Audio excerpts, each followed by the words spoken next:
Anyone up for a husband swap? Mine comes with a snore and a broken lawnmower. That's what she said. Right in the middle of dinner.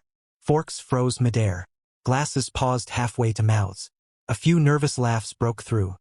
Her best friend Marla let out a full cackle, slapping the table like it was the best line she'd heard all year. But me? I didn't laugh. I didn't even flinch. I set my wine down, dabbed my mouth with the cloth napkin like we were at a funeral instead of a backyard dinner, and looked her dead in the eye. That's fine, I said, calm as a judge.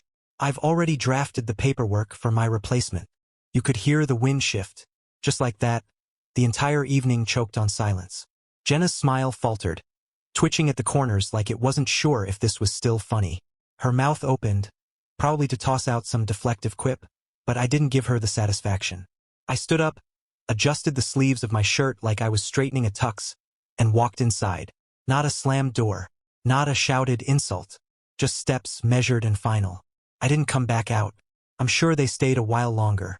Awkward conversation, clinking forks, maybe a, he's just being dramatic. That's her favorite word. Dramatic. Said it when I brought up how she talks to me in public. Said it when I mentioned she hadn't touched me in 7 months. Said it when I caught her texting her ex at 2 a.m. and she claimed it was about his sick dog. But that night, I wasn't dramatic. I was done. The truth is, I'd been waiting for the moment she'd show her hand in front of witnesses. Give me the social permission to walk away clean. People forget public cruelty is its own kind of consent. You make someone the butt of the joke long enough, eventually they stop playing along. The next morning, I was gone. Now, if you're listening to this and you're one of the 97% who hasn't hit that subscribe button yet, do me a favor and tap it. Not because I need the numbers, but because stories like this, they only get told when folks like you help keep the team alive behind the scenes. We put our soul into these stories, for people who've lived them or barely survived them. Back to Jenna. She never saw the silence as a warning. She saw it as a win. She thought she could joke about our marriage like it was some late-night sitcom punchline. But what she didn't know, what none of them knew, is that while they laughed over grilled chicken and sangria, I had already been quietly dissolving everything beneath her feet. Retirement accounts? Split 3 months ago. Cabin in Vermont? Sold. Proceeds moved into a trust under my sister's name. Mail redirected. Office resignation pre-signed. Effective that Friday. I even cashed in the life insurance policy she didn't know I adjusted, converted to an annuity, no death payout. And the best part? The replacement she joked about? There wasn't one. Not a woman, not a person. Just peace. A new life already in motion. An existence without applause for bad performances. I wasn't chasing someone new. I was escaping someone stale. It wasn't the joke that broke me. It was that it was rehearsed, practiced. She'd said variations of it before, to different audiences, different smirking friends, always followed by her self-satisfied laugh and my forced grin. But this time it landed. Because I let it. Because I needed it to. She gave me an exit. I took it. Later that night, after the guests left and the dishes were still crusted with salmon skin and aioli, she went upstairs and found the closet half empty. Passport gone. My grandfather's watch box missing. The charger to my work laptop coiled neatly, like a little goodbye wave. And on the kitchen counter, just beneath the bowl of unused lemons and the expired basil oil she always said she'd try, sat a thin folder. One word, private. Inside was a signed separation notice. A clean breakdown of assets. A notarized letter explaining I wasn't coming back. The final page? Sticky note. You can keep the punchline. No name. No signature. Just silence. And silence was the only part of me she'd never rehearsed for. She got home before midnight. Her hair still smelled like wine and smoke from the citronella candles. And her heels clacked through the empty hallway like they didn't recognize the place. She called out, half joking. David? You pouting somewhere? No answer. The house wasn't dark, but it felt hollow. Like something essential had been pulled out of it. Like the soul of the place had packed a suitcase and slipped out while no one was watching. She walked upstairs, expecting maybe to find him asleep, sulking, headphones on, a passive-aggressive playlist blaring something sad and self-important. But the bedroom door was wide open, and the moment she stepped inside, her stomach dropped. Half the closet was gone. Not messy, not ransacked, just gone. His suits, his favorite hiking boots, that old university hoodie he never let her toss. A perfect, clean line where his things used to be. Like someone had measured what mattered and took exactly that, no more, no less. The nightstand drawer? Empty. The watch she gave him for their 10th anniversary? Gone. Passport, laptop, the battered copy of Dune he reread every summer, missing. Her first instinct wasn't heartbreak. It was annoyance. Seriously? Over a joke? She muttered, "You're being ridiculous." As if saying it aloud would summon him from behind the shower curtain or crouched by the bed like some moody teenager. But there was no sulking man waiting to be forgiven. Just silence. And on the kitchen counter, a folder. Not buried. Not hidden. Front and center like a spotlight had been aimed at it. Simple label, private. She almost didn't open it. For a full minute, she stood there, arms crossed, as if ignoring it would rewind the night. As if she could unjoke her way out of what had just detonated. But curiosity always beat her conscience. She peeled it open. The first page. A signed separation notice. Neatly formatted. No dramatic accusations. Just dates, legal references, and a blue ink signature that hadn't trembled one bit. His handwriting looked like he'd been planning this for weeks. Maybe months. The second page. A spreadsheet-like list of assets. Color-coded. Columns labeled, transferred, divested, and, chillingly, reassigned. Bank accounts closed. Cabin in the Adirondacks? Sold to an LLC named after his mother's maiden name. Car lease transferred. The joint account? Already drained. Her portion transferred in full, with a detailed receipt paperclipped like a final act of generosity. Then came the letter. Not handwritten. Typed. Formal. Cool. It stated that everything had been arranged. No legal battle necessary. He wasn't contesting the house. He wasn't interested in spousal support. He didn't want anything. Just detachment. And at the very bottom, one line, centered, bold. You can keep the punchline. That's when her legs gave out a little. She sat down hard on the edge of the kitchen stool, letter in one hand, the other still holding her clutch like she'd just come in from some charity gala instead of the social assassination she'd unknowingly walked into. It wasn't just that he'd left. It was how much care he'd taken in doing it. There were no typos in the documents. The letterhead was embossed. Every transaction had a timestamp. Even the language, cold, distant, painfully articulate, was surgical. This wasn't revenge. This wasn't a man storming out after an emotional outburst. This was a man vanishing on purpose. And the worst part? She didn't know when it started. Was it last month, when he stopped joining her friends for drinks? Was it the way he'd stopped correcting her in public when she twisted his words? Was it the quiet he'd started wrapping himself in like armor? Her mind raced, trying to pinpoint the moment he became a stranger living in her house.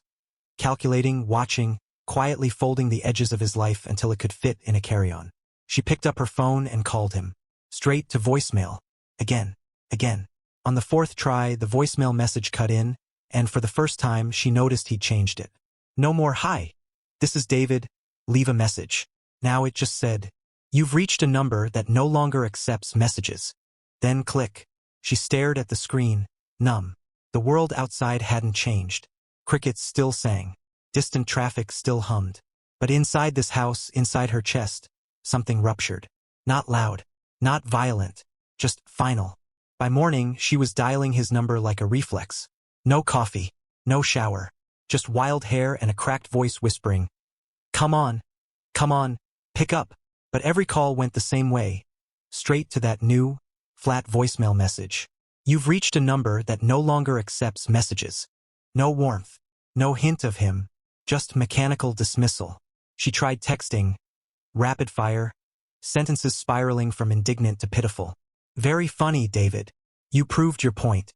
Can you come home now? We need to talk. I'm serious. Please. Where are you? Delivered. Read. Never." She sat there in the kitchen, staring at her phone like it owed her an explanation. Then she called his office. A woman picked up, chirpy, polite. The kind that says, "Just one moment," like she's guarding a fortress. "Hi. I'm looking for David Lewis." Pause. He's clacking. "Oh, Mr. Lewis resigned. 2 weeks ago, actually.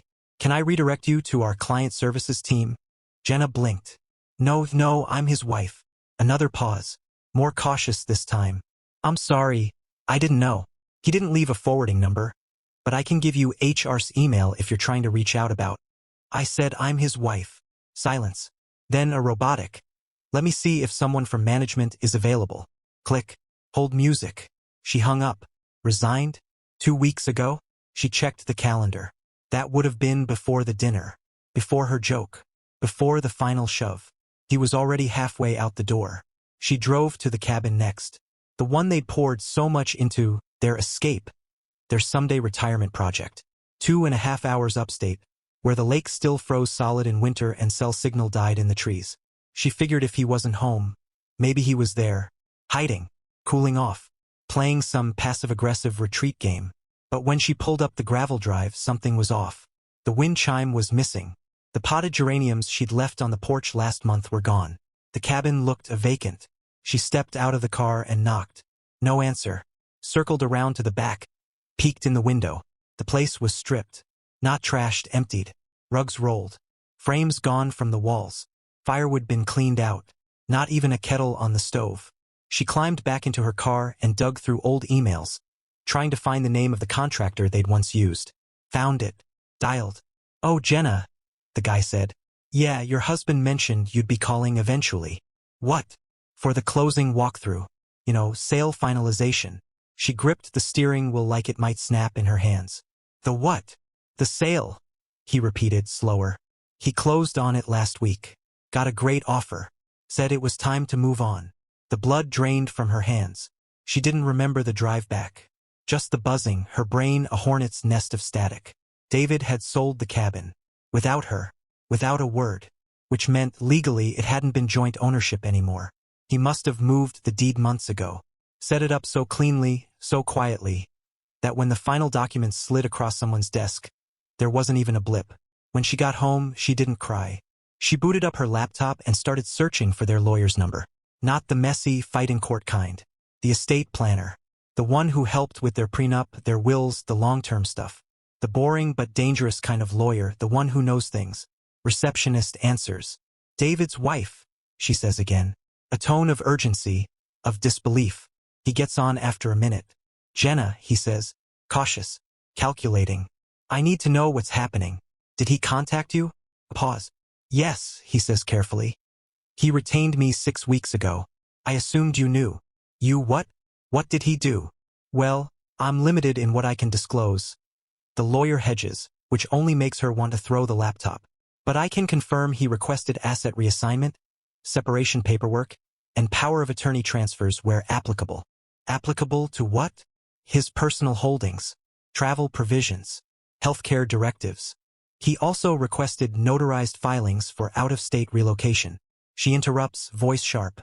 "Did he say where?" "No," the lawyer says. "Only that it was time to untangle unnecessary attachments." His words. Unnecessary attachments. She stared at the screen long after the call ended. Emails, photos, spreadsheets swirled like ghosts. She'd been thinking he left in a storm of emotion, fueled by humiliation or pride. But she was wrong. This wasn't an escape. It was an operation. And she wasn't the victim of it. She was its objective. Started with a tag. 3 weeks after David vanished, Jenna got a notification during a sleepless scroll through social media at 2:12 a.m. Her thumb hovered over it. A mutual friend, Tasha, the kind who never missed a chance to name-drop or post from some overpriced brunch, had tagged her in a photo with no caption. Just, "Incredible panel tonight. Big moves being made." Jenna tapped it open. The photo loaded slowly, like the universe was savoring the blow. A dimly lit ballroom, cream tablecloths, rows of gold-rimmed glasses and plated hors d'oeuvres. A sleek, modern banner behind the panel. Legacy Horizons Summit, National Real Estate, and Private Equity Forum. And in the center of it was David. Jenna froze. He looked like a man on a magazine cover. Navy suit, crisp white shirt, no tie, elegant but unbothered. His hair was trimmed tighter than he ever wore it with her. And he had that lean, rested look of someone who'd started sleeping again. Deep sleeping. The kind where no one yells from the next room about a leaking faucet or unbalanced energy. He wasn't just attending. He was speaking, one of 6 at the head table. His name was on the event banner behind him. David Lewis, partner, Juno Ridge Capital. Partner? She'd never even heard the name before. David was an analyst. Middle management. Spreadsheet wizard with just enough charm to get through client dinners. Partner? She zoomed in. No ring. That detail hit harder than the title. Not because she believed in the symbolism, hell, she'd taken hers off during a petty fight 2 years ago and never put it back on. But because he had always worn his. At weddings. At cookouts. During house repairs, even when she said it would get scratched. He said it grounded him. Said it mattered. And now gone. But what hit hardest wasn't even the missing ring. It was her. A woman. Younger by at least 10 years. Honey brown hair in soft waves. A sleeveless navy dress that probably cost more than Jenna's entire purse collection. She wasn't clinging to him, no performative PDA, just standing beside him in that way only women confident in their place do. Not fighting for space. Already part of the picture. Jenna stared at the image like it was an optical illusion she just couldn't decode. David didn't look awkward or uncomfortable. He didn't look like someone trying on a new life to see how it fit. He looked like a man who'd been living that life for months. And the longer she looked, the more it unraveled. The summit was in Denver. Denver. 3 time zones away. She did a quick mental check. Had he ever mentioned Denver? No, not once. She would have remembered. It wasn't a city he'd liked. Too dry, he used to say. Too many pretentious cyclists. She opened a new tab and looked up Juno Ridge Capital. Private equity, real estate development, venture capital, high-rise builds. Offices in 6 cities. New partners announced last quarter. And there it was again. His name. His face. A professionally taken headshot. Jaw slightly turned. That faint, unreadable half-smile she used to think was sexy and now found absolutely infuriating. Below it, David Lewis, partner, asset strategy and portfolio development. Formerly with Grayson Analytics, David brings 20-plus years of structured finance expertise and an acumen for quiet acquisition. Quiet acquisition. She almost laughed. Quiet was right. The dread didn't land in one blow. It bled in, like waking up mid-surgery. You can't scream. You just feel everything. She looked at the younger woman again, studying the angle of her arm, the proximity, the shared laugh caught in another photo 2 slides down. This wasn't a rebound. This was a replacement. And Jenna, who once called David safe, dull, the guy who alphabetized the spice rack, realized she'd underestimated the depth of his calculation. He didn't just get over her. He got beyond her. She tried to rationalize it. He must have met her after. He must have rushed into this. But the dates didn't lie. The timestamps on the social media posts, the summit press release dated over a month ago, the blog entry from a financial writer praising David's breakout presentation from 2 weeks before he walked out. He didn't leap into this life. He stepped into it. Deliberately, strategically, silently. The pieces clicked together, each one colder than the last. She hadn't been left. She'd been replaced. By someone who didn't tell husband swap jokes at dinner parties. By someone who didn't mock him for falling asleep during documentaries. By someone who probably applauded instead of performing. And in that moment, Jenna didn't cry. She didn't scream. She just sat on her perfectly coordinated sofa, in the house he gave her, with the counters he installed and the floors they picked out together, and realized she wasn't the center of anyone's story anymore. Not even her own. The letter arrived on a Tuesday, one of those bland, gray mornings where nothing stands out until something does. Plain envelope but certified. That quiet, ominous kind of envelope that doesn't scream trouble, but sits with it. She opened it at the kitchen table, one hand clutching her second coffee, the other tearing through the seal with mounting dread. Inside, a legal packet clipped together, thicker than a phone book contract, stamped and initialed on almost every page. The top sheet was innocuous enough. Title transfer confirmation, residential property. The address was hers. Their house. The one they'd bought together 10 years ago. Fought over backsplash tile. Chose the paint in 3 shades of warm gray that all looked the same but cost different amounts. Her name, only her name, was now on the deed. For about 3 seconds, she felt something flicker. Relief, validation, as if this was a peace offering. A sign that David wasn't trying to burn everything down. Maybe he'd had a change of heart. Maybe this was the olive branch. Until she got to page 3. The words lien transfer hit her like a slap. Followed by municipal repair obligations, backdated tax penalties, and the particularly brutal phrase full financial responsibility assumed by sole deed holder. Her hands began to sweat. She flipped through the pages. Contractor estimates stapled to one section. City inspector reports attached to another. Foundation cracks. Drainage issues. Electrical updates mandated by a code change last year that they'd ignored.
Even the chimney, a charming little feature she'd loved when they bought the place, had a flagged hazard notice from 2 years ago. Each page bled numbers. 5,000 here, 11,000 there, 42 grand in cumulative estimates and pending permits. A project manager's note scribbled in the margin. Timeline, 3 to 6 months. Occupancy disruption likely. And all of it, legally hers now. David had removed himself from the picture with surgical precision. No liabilities, no shared burdens, no obligations. Just a tidy signature transferring full control and every festering, expensive problem into her lap. She read it again and again, hoping she'd miss something. A clause. A shared clause. Some trace of his name lingering on the dotted lines. Nothing. Even the legal footnotes were clear. He'd consulted with a property attorney, filed the documents through the county, paid the transfer fees, and because the equity had technically been split post-separation, she'd received it free and clear. Free and clear. Except it wasn't free, and it sure as hell wasn't clear. She called the number listed on the form. Some guy named Ed who apparently handled the title work. Hi. Yes, this is Jenna Lewis. Oh, hey, yeah. Everything processed fine on our end. Congrats on the transfer. Yeah, about that. I didn't request this. Well, technically, your former co-owner did. And since he's relinquishing claim and it's within the structure of the existing joint deed, you don't need to sign anything to receive full title. You're just the owner now. She felt like screaming. But what about the liens? The repairs? There's thousands. It cleared his throat. Yeah, I did see those docs in the file. Unfortunately, as title holder, you're now liable. You can contest some of the fees, but most of it's baked in from prior inspections. His release form covered indemnity. Indemnity? She spat. Yeah, he's legally covered. Walked away clean. She didn't remember hanging up. Didn't remember knocking over her mug and watching coffee pool beneath the stack of pages. Turning line items into wet, smudged reminders of her failure. He gave her the house. And along with it, the rot under the floors. The mold behind the drywall. The gutter system that hadn't drained right since 2018. The city fines they'd both agreed to deal with later. The water heater replacement. The cracked driveway. Every someday job? Now her job. Jenna felt rage bloom in her chest, sharp and rising, like a swallowed blade. He'd made it look like a gift, and she'd accepted it, because pride wouldn't let her see the trap until the jaws locked around her. Her lawyer, a sleepy, overpriced man she'd used for parking tickets and one failed attempt to trademark a blog, took a look at the packet 2 days later. He adjusted his glasses, sighed, and said, I mean, it's legal. It's brilliant, honestly. He didn't take anything. He just left you with everything. She didn't scream. She didn't cry. She just sat there, watching as her lawyer flipped pages and occasionally muttered phrases like, damn clever, and cleanest exit I've seen in years. She realized something then. David hadn't left to escape. He'd left to unburden. And she wasn't carrying the weight of a marriage anymore. She was carrying the ruins of it. Alone. By design. She didn't call him out of strategy. She called him because, for a moment, she forgot everyone else had already picked a side. It was 10:03 p.m. Jenna was curled on the living room floor, surrounded by blueprints and contractor invoices she didn't understand. When she dialed Marcus's number, David's closest college friend, they used to vacation together. Marcus and his wife, Jenna and David. Board games, lake swims, potluck chili that always tasted like regret. Marcus had been in their wedding, had toasted their love with bourbon and inappropriate jokes. He had to understand. When he picked up, his voice was tired. Not irritated, just resigned. Hey, she said, her voice brittle. It's Jenna. A pause. Then, I figured this day would come. Marcus. I need to talk to someone who actually knows him. Another pause. Then, you mean the version of him you remember? Or the one you ignored? Her breath caught. What? He warned you, Marcus said. For years. You kept performing. He stopped clapping. That one landed. Deep. I didn't think it was that serious. That's the problem, Jenna. You never thought it was serious. Everything was a performance to you. The dinners, the jabs, the eye rolls in front of friends. You thought it was charming. David was just enduring it. She tried to speak, but he kept going. He came to visit me last winter. Alone. Said he couldn't breathe around you anymore. Said it wasn't hate. Wasn't even anger. It was grief. Jenna's chest tightened. He grieved you before he left, Marcus said, gentler now. He didn't run away. He mourned you, quietly, and then moved on. The line went dead. She didn't call back. A week later, she got her invitation. Well, not exactly hers. It was a forwarded email from a mutual acquaintance.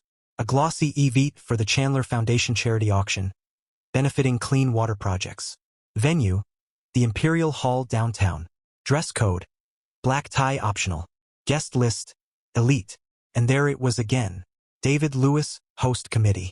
She stared at the screen for a long time, not sure whether to scream or laugh. David, hosting charity events. When had that started? She shouldn't have gone. Every neuron told her to stay home. But desperation has a way of dressing itself up as closure. She bought a dress that cost more than she had, borrowed shoes that blistered on contact, and walked into that chandelier-drenched palace like she still belonged to something. The moment she saw him, she knew she didn't. He stood beneath a gilded archway, drink in hand, surrounded by men in tailored suits and women in velvet. His posture was effortless. The same man who used to grunt getting off the couch now glided through conversations like a shark through calm water. And they listened to him. They leaned in. He was mid-laugh when he spotted her. His expression didn't change. No flash of surprise. No scowl. Just a polite blink. Like he'd noticed an interesting painting in a hallway he didn't remember decorating. She stepped forward. Two men in black suits blocked her gently, like a breeze with elbows. "I need to speak to him," she said, low, urgent. They didn't raise their voices, didn't even say no. One leaned in and murmured, "This section's restricted to committee members and their guests. I was his wife." The other security man didn't blink. "Understood, ma'am. But this area is closed." "Ma'am." That word felt like a slap. She looked past them. David was already facing the other way again, deep in conversation, smiling at something a woman said. Tall, dark hair, elegant posture, clearly part of this world. Jenna didn't recognize her. Of course she didn't. She turned and walked toward the open bar, cheeks burning. Every laugh behind her felt aimed at her back. Every clink of glass a judgment. She ordered a drink she couldn't pronounce and pretended to study the artwork like it wasn't unraveling her from the inside. She'd come for sympathy. She found a locked door. Worse than that, she wasn't denied entry. She was unrecognized. David hadn't banished her from his new life. He'd simply built it with no space for her to exist in it. It came at 12:41 a.m. She was awake, of course she was. Sleep had become a negotiation her body kept losing. The night stretched longer now, thick with what-ifs and dead-end Google searches for terms like reverse deed transfer and retrospective spousal rights. Her phone screen was the only light left in the room, casting sharp shadows across unopened bills and contractor bids that kept multiplying like mildew. She was reading a blog about personal reinvention at midlife, something desperate, soaked in platitudes, when the notification slid down from the top of her screen. Unknown number. Offer still stands. Let me know if you want to swap. First, she blinked, confused. The kind of blink that comes when your brain tries to protect you by pretending you misunderstood. Then her blood turned to ice. She read it again. Offer still stands. Let me know if you want to swap. Her hands trembled. Not dramatically, no soap opera shivering. Just small, involuntary twitches as her body processed the magnitude of what she was seeing. She knew that tone. That cold mockery. The message didn't need a name. It was him, David. It was a scalpel dressed as a text. He'd waited until her pride eroded. Until she was hollowed out and scouring scraps of memory for proof she hadn't always been cruel. Until she was low enough to hope for a response. Any response. And now this, a callback to the moment that detonated everything. The dinner, the snark. Her glass raised in laughter while he died a little behind the eyes. Anyone up for a husband swap? And now here it was again. But this time, the joke wasn't aimed at the dinner table. It was aimed at her. The worst part wasn't the message. It was what came after. She blinked once, twice, and watched in real time as the number disappeared. Literally vanished from her phone. The thread dissolved into nothingness like it had never existed. No contact card. No trail. No option to block. Just digital ether where something once pierced. She searched her phone settings like a madwoman. Tried reverse lookup apps. Typed the phrase into Google like some breadcrumb would lead her back to a place where she could scream at him, "How dare you?" But the silence roared louder than any confrontation could have. She didn't even get the satisfaction of replying. And for a moment, a brief, flickering moment, she considered laughing. Because that was the only move she'd ever known. Turn it into a bit. Turn pain into performance. Get the room back on your side. But there was no audience now. No Marla to clap beside her. No Tasha to giggle and refill her glass. Just the woman who had everything she used to mock. Stillness, power, control, and traded it away for applause that never really mattered. She stood up, the phone still in her hand, and walked to the mirror in the hallway. The same mirror where she used to practice her "I'm just teasing" face. The one that made her feel sharp, witty, in control. Now, the reflection was something else. A woman who had thrown dynamite for laughs, and didn't notice when the fuse started burning toward her. She whispered aloud to no one, "It wasn't even a good joke." Her voice cracked, not from sadness, from truth. The real cruelty wasn't what David texted. It was that it landed. Because for the first time, she couldn't hide behind the illusion of being the one with the upper hand. She had nothing to swap. He already had. It was thicker than regular mail. Heavy, deliberate. The kind of envelope that whispers importance before you even open it. Embossed. Ivory. Tied with a single, black silk ribbon, no return address. Just her name, elegantly printed. Jenna. Not Jenna Lewis. Just Jenna. She held it like it might bite. For a full minute, she debated whether to tear it or toss it. Curiosity won, as it always had. Inside was a formal card, the kind that smelled faintly of wax and power. Gold foil text. Letterpress raised like old money's fingerprints. Legacy Partners founding dinner. Venue Ridgeline Hall.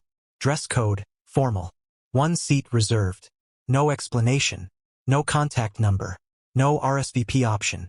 Just one name in small type at the bottom. David Lewis, founding partner. Her first reaction was confusion. Then disbelief. Then something else. Hope clawed its way up before she could stop it. Maybe this was the olive branch. Peace offering. Maybe he was done punishing her. Done playing ghost in tailored suits and texted gut punches. Maybe he wanted her to see the life he built not as revenge, but as proof that they could somehow meet as equals again. After all, he invited her.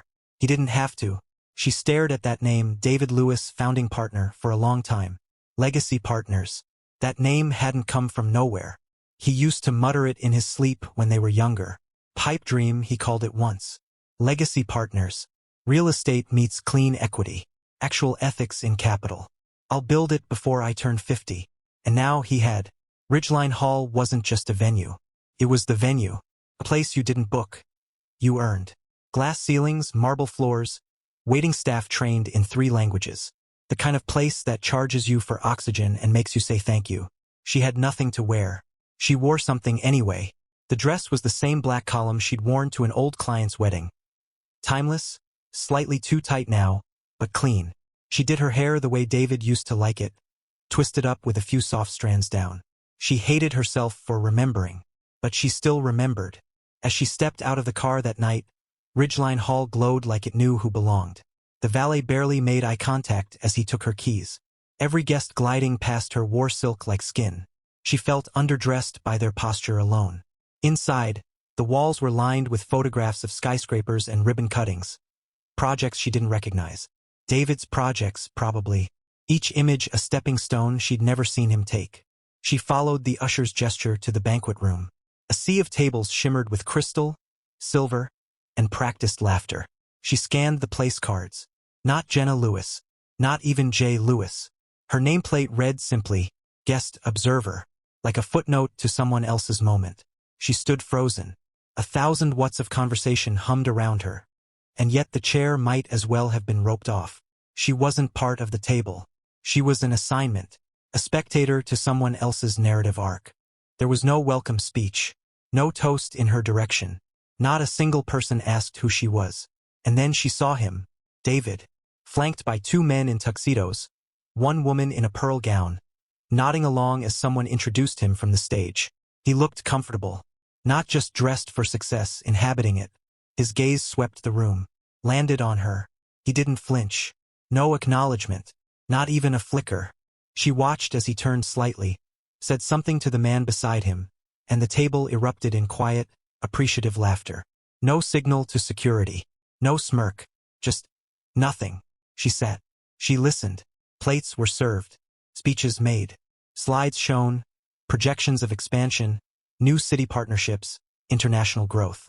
David's name appeared again and again on the screen. Each time with a new title: Strategic Director, Vision Lead, Co-founder. She sipped her wine and realized what this really was. This wasn't a gesture of peace. It wasn't closure. It wasn't cruelty either. It was a presentation, an unveiling. He wanted her to see the life he'd built, but not to welcome her into it, not to gloat, just to confirm it, to show her what happens when someone stops clapping and walks off stage, and then builds the whole damn theater. The lights dimmed. A hush fell across the banquet hall. Not sudden, not forced. It was the kind of silence that arrives when people want to listen. Not out of obligation, but curiosity, respect, anticipation. She knew that silence. David used to chase it in meetings, practicing his delivery until every beat landed just right. But tonight, he didn't need to rehearse. He owned it. He took the stage with an ease that didn't belong to the man she used to mock for rehearsing elevator pitches in the mirror. No notes. No slides. Just him. In a midnight suit. The Legacy Partners logo glowing behind him, casting a long shadow on the wall that made him look taller than he ever had. He waited until even the last fork had stilled. Then he spoke. "People think change happens all at once," he said, voice steady. "One decision. One bold step. One dramatic moment." The room leaned in. But sometimes, change begins with something small. A phrase. A joke. Her stomach flipped. "A laugh," he continued. "Sometimes the people closest to you show their hand through a laugh. That's when you realize you're not in the same story anymore. You're a prop, a setup, the guy with the punchline tattooed across his back." A soft chuckle rippled through the audience. But David didn't smile. "And when you see that clearly," he said, pausing, "you stop waiting for your cue. You stop clapping for someone else's performance. And you make the trade yourself." Applause. Started light, polite, but grew. Not a standing ovation. Not yet. But real. Earned. Jenna couldn't move. Her fingers dug into the white linen of the tablecloth. Eyes locked on the stage. Jaw clenched so tight she thought she heard her own teeth groan. The man on that platform, this version of David, was so far from the one she thought she left behind. There was no trace of the hesitations, the apologetic shrugs, the half-measured smiles that used to follow every social slight she tossed his way like breadcrumbs. This was a man who'd deleted her from his narrative. Completely. The moderator stepped up with a mic, smiling. "Thank you, David.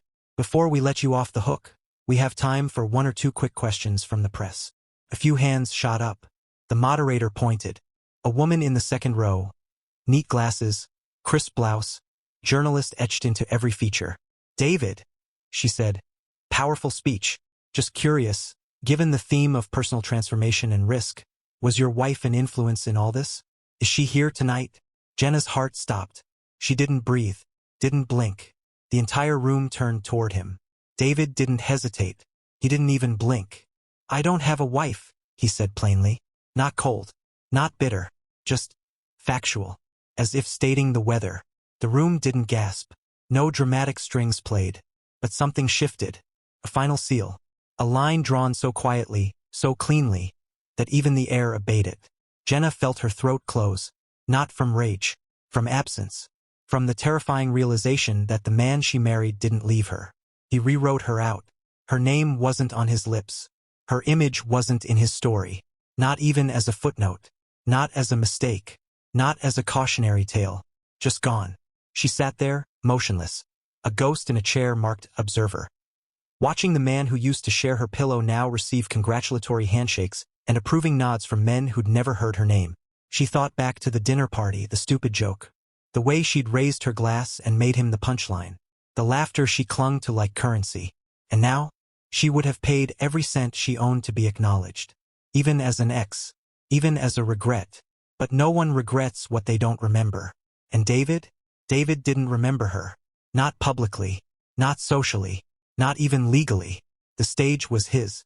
The life was his. And she was nothing more than the setup for the line he built an empire on. The banquet ended the way all elegant executions do, quietly.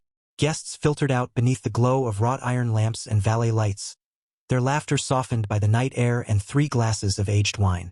The sidewalk glimmered with the leftover sheen of power and polished shoes. Engines purred as luxury sedans rolled up, one after the other, swallowing their occupants like closing credits. Jenna waited near the column by the fountain. She wasn't sure how long. Her heels hurt and she no longer felt the cold. What she felt was something worse. The pull of desperation wrapped in silk and shame. And then she saw him. David stepped out through the arched doors, jacket folded over his arm, tie loosened just enough to say, "I've arrived and I'm at ease." A valet sprinted to fetch his car as another man patted him on the back, said something that made them both laugh. Jenna didn't hesitate. Her voice cracked before it reached him. "David." He turned, not startled, just acknowledging noise. She stepped into his path, breath shallow. "Can we talk?" He tilted his head slightly. "We're talking."